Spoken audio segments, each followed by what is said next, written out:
Galatia 4 ପର୍ବ। କିନ୍ତୁ ମୁଁ କହୁଅଛି, ଯେତେ ଦିନ ପର୍ଯ୍ୟନ୍ତ ଉତ୍ତରାଧିକାରୀ ନାବାଳକ ଥାଏ, ସେତେ ଦିନ ପର୍ଯ୍ୟନ୍ତ ସେ ସମସ୍ତ ବିଷୟର କର୍ତ୍ତା ହେଲେ ହେଁ କୌଣସି ପ୍ରକାରେ ଦାସଠାରୁ ଭିନ୍ନ ନୁହେଁ। କିନ୍ତୁ ପିତାଙ୍କ ନିରୂପିତ ସମୟ ପର୍ଯ୍ୟନ୍ତ ସେ ଅଭିଭାବକ ଓ ବ୍ୟବର୍ତ୍ତାମାନଙ୍କର ଅଧୀନରେ ଥାଏ। ସେହିପରି ଆମ୍ଭେମାନେ ମଧ୍ୟ ଯେତେବେଳେ ଧର୍ମରେ ନାବାଳକ ଥିଲୁ, ସେତେବେଳେ ଜଗତର ପ୍ରାଥମିକ ବିଷୟଗୁଡ଼ାକର ଦାସ ଥିଲୁ। କିନ୍ତୁ କାଳ ସମ୍ପୂର୍ଣ୍ଣ ହୁଅନ୍ତେ ଈଶ୍ୱର ଆପଣା ନିକଟରୁ ନିଜ ପୁତ୍ରଙ୍କୁ ପ୍ରେରଣ କଲେ। ସେ ସ୍ତ୍ରୀ ଜାତ ହୋଇ ବ୍ୟବସ୍ଥାଧୀନ ହେଲେ, ଯେପରି ସେ ମୂଲ୍ୟ ଦେଇ ବ୍ୟବସ୍ଥାଧୀନ ଲୋକମାନଙ୍କୁ ମୁକ୍ତ କରନ୍ତି, ପୁଣି ଆମ୍ଭେମାନେ ପୁତ୍ରତ୍ୱର ଅଧିକାର ପ୍ରାପ୍ତ ହେଉ। ଆଉ ତୁମ୍ଭେମାନେ ପୁତ୍ର, ଏଥିସକାଶେ ଈଶ୍ୱର ଆପଣା ନିକଟରୁ ନିଜ ପୁତ୍ରଙ୍କ ଆତ୍ମାଙ୍କୁ ଆମ୍ଭମାନଙ୍କ ହୃଦୟକୁ ପ୍ରେରଣ କଲେ। ସେହି ଆତ୍ମା ଆବ୍ବା ପିତ ବୋଲି ଡାକନ୍ତି। ଏଣୁ ତୁମ୍ଭେ ଆଉ ଦାସ ନୁହଁ, କିନ୍ତୁ ପୁତ୍ର। ପୁଣି ଯଦି ପୁତ୍ର, ତେବେ ଈଶ୍ୱରଙ୍କ କର୍ତ୍ତୃକ ଉତ୍ତରାଧିକାରୀ। ମାତ୍ର ପୂର୍ବରେ ତୁମେମାନେ ଈଶ୍ୱରଙ୍କୁ ନ ଜାଣି ଯେଉଁମାନେ ପ୍ରକୃତରେ ଈଶ୍ୱର ନୁହନ୍ତି ସେମାନଙ୍କର ଦାସ ଥିଲ। କିନ୍ତୁ ଏବେ ଈଶ୍ୱରଙ୍କ ପରିଚୟ ପାଇଅଛ, ବରଂ ଈଶ୍ୱରଙ୍କ ଦ୍ୱାରା ପରିଚିତ ହୋଇଅଛ। ତେବେ କିପରି ଆଉଥରେ ଦୁର୍ବଳ ଓ ଅକିଞ୍ଚନ ପ୍ରାଥମିକ ବିଷୟଗୁଡ଼ାକ ପ୍ରତି ଫେରିଯାଇ ପୁନର୍ବାର ସେହିସବୁର ଦାସ ହେବାକୁ ଇଚ୍ଛା କରୁଅଛ? ତୁମେମାନେ ବିଶେଷ ବିଶେଷ ଦିନ, ମାସ, ପର୍ବ ଓ ବର୍ଷ ପାଳନ କରିଥାଅ। ତୁମମାନଙ୍କ ନିମନ୍ତେ ମୁଁ ଯେଉଁ ପରିଶ୍ରମ କରିଅଛି, କାଳେ ତାହା ବ୍ୟର୍ଥ ହୁଏ, ତୁମମାନଙ୍କ ସମ୍ବନ୍ଧରେ ମୋର ଏହି ଭୟ ହେଉଅଛି। ହେ ଭାଇମାନେ, ମୁଁ ତୁମ୍ଭମାନଙ୍କୁ ନିବେଦନ କରୁଅଛି, ତୁମେମାନେ ମୋ ପରି ହୁଅ, କାରଣ ମୁଁ ତୁମ୍ଭମାନଙ୍କ ପରି ହୋଇଅଛି। ତୁମେମାନେ ମୋ ପ୍ରତି କୌଣସି ଅନ୍ୟାୟ କରିନାହଁ। କିନ୍ତୁ ତୁମେମାନେ ଜାଣ ଯେ ଶାରୀରିକ ପୀଡ଼ା ହେତୁ ମୁଁ ତୁମ୍ଭମାନଙ୍କ ନିକଟରେ ପ୍ରଥମ ଥର ସୁସମାଚାର ପ୍ରଚାର କରିଥିଲି। ଆଉ ତୁମମାନଙ୍କ ପରୀକ୍ଷା ସ୍ୱରୂପ ମୋହର ଶାରୀରିକ ଅବସ୍ଥା ତୁମେମାନେ ତୁଚ୍ଛ କଲ ନାହିଁ ବା ଘୃଣା କଲ ନାହିଁ। କିନ୍ତୁ ତୁମେମାନେ ଈଶ୍ୱରଙ୍କର ଜଣେ ଦୂତ ସ୍ୱରୂପେ, ଏପରିକି ଖ୍ରୀଷ୍ଟ ଯୀଶୁଙ୍କ ସ୍ୱରୂପେ ମୋତେ ଗ୍ରହଣ କଲ। ତେବେ ତୁମ୍ଭମାନଙ୍କର ସେହି ଆନନ୍ଦ କାହିଁ?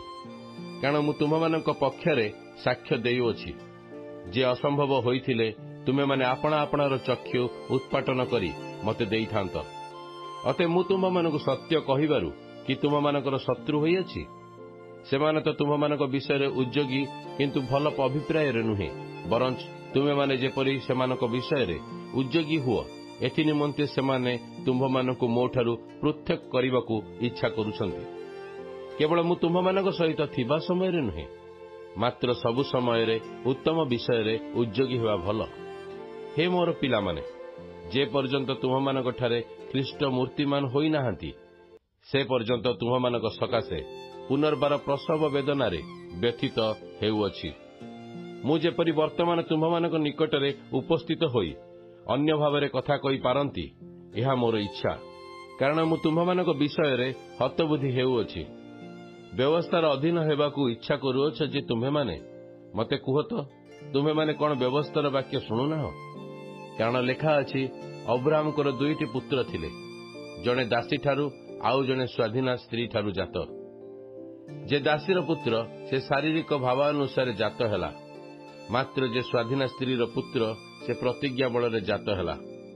ଏହି ସମସ୍ତ କଥାର ରୂପକ ଅର୍ଥ ଅଛି, କାରଣ ଏହି ସ୍ତ୍ରୀମାନେ 2ଟି ନିୟମ ସ୍ୱରୂପ।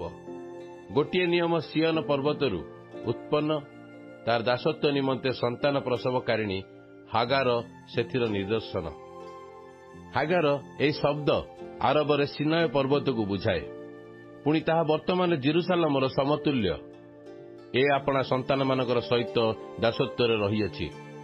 କିନ୍ତୁ ଉଦ୍ଧ୍ୱସ୍ତ ଜେରୁସାଲେମ ସ୍ୱାଧୀନା, ସେ ଆମ୍ଭମାନଙ୍କର ଜନନୀ। ଯେଣୁ ଲେଖା ଅଛି, ଆଗୋ ବନ୍ଧେ ଅପ୍ରସୂତେ ଆନନ୍ଦ କର, ଆଗୋ ପ୍ରସବ ବେଦନା ରହିତେ ଉଚ୍ଚ ସ୍ୱରରେ ଜୟଧ୍ୱନି କର, କାରଣ ସଧବାର ସନ୍ତାନଠାରୁ ଅନାଥାର ସନ୍ତାନ ଅଧିକ। ହେ ଭାଇମାନେ, ତୁମେମାନେ ଯିସାକ ପରି ପ୍ରତିଜ୍ଞାର ସନ୍ତାନ। କିନ୍ତୁ ଶାରୀରିକ ଭାବାନୁସାରେ ଯେ ଜାତ, ସେ ଯେପରି ସେ ସମୟରେ ଆତ୍ମାଙ୍କ ପ୍ରତିଜ୍ଞା ଅନୁସାରେ ଯେ ଜାତ ତାଙ୍କୁ ତାଡ଼ନା କରୁଥିଲା, ସେହିପରି ଏବେ ମଧ୍ୟ ଘଟୁଅଛି। ମାତ୍ର ଶାସ୍ତ୍ର କ'ଣ କୁହେ?